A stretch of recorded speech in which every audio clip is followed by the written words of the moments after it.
যুক্তরাষ্ট্রের সামরিক বাহিনী দক্ষিণ ইরানে নতুন করে বিমান হামলা চালিয়েছে। এতে অন্তত ৪ জন নিহত হয়েছে বলে ইরানি মিডিয়ার খবরে নিশ্চিত করা হয়েছে। ৬ সপ্তাহেরও বেশি সময় ধরে চলা যুদ্ধবিরতির মধ্যেই এই হামলার ঘটনা ঘটল।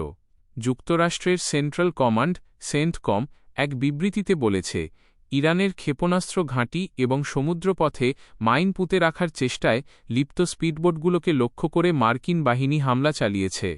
ওয়াশিংটনের দাবি, আত্মরক্ষা এবং ইরানি বাহিনীর হুমকি থেকে নিজেদের সেনাদের নিরাপত্তার জন্য এই অভিযান চালানো হয়েছে। এই হামলা এমন সময় হল যখন কাতারের রাজধানী দোহায় যুক্তরাষ্ট্র ও ইরানের মধ্যে সম্ভাব্য সমঝোতা নিয়ে গুরুত্বপূর্ণ আলোচনা চলছিল। এদিকে ইরানে নতুন করে হামলা চালানোর কয়েক ঘণ্টা পরেই হুঁশিয়ারি বার্তা দিয়েছেন মার্কিন প্রেসিডেন্ট ডোনাল্ড ট্রাম্প। সোশ্যাল মিডিয়ায় দেয়া এক পোস্টে ট্রাম্প লিখেন, সমৃদ্ধ ইউরেনিয়াম হয় তাৎক্ষণিকভাবে যুক্তরাষ্ট্রের কাছে হস্তান্তর করতে হবে, অথবা ইরানি প্রজাতন্ত্রের সঙ্গে সমন্বয় করে তা সেখানেই ধ্বংস করে ফেলতে হবে। যুদ্ধের শুরুতে ধারণা করা হয়েছিল, ইরানের কাছে প্রায় ৪৪০ কেজি বা ৯৭০ পাউন্ড ইউরেনিয়াম রয়েছে, যা ৬০% পর্যন্ত সমৃদ্ধ করা হয়েছে। এটি অস্ত্র তৈরির উপযোগী, অর্থাৎ ৯০% বিশুদ্ধতায় পৌঁছানোর খুব কাছাকাছি, যা তাত্ত্বিকভাবে একটি পারমাণবিক বোমা তৈরির পথ প্রশস্ত করতে পারে।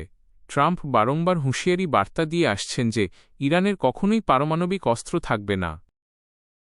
নিউজ আপডেট পেতে এখনই চ্যানেলটিকে সাবস্ক্রাইব করে রাখুন।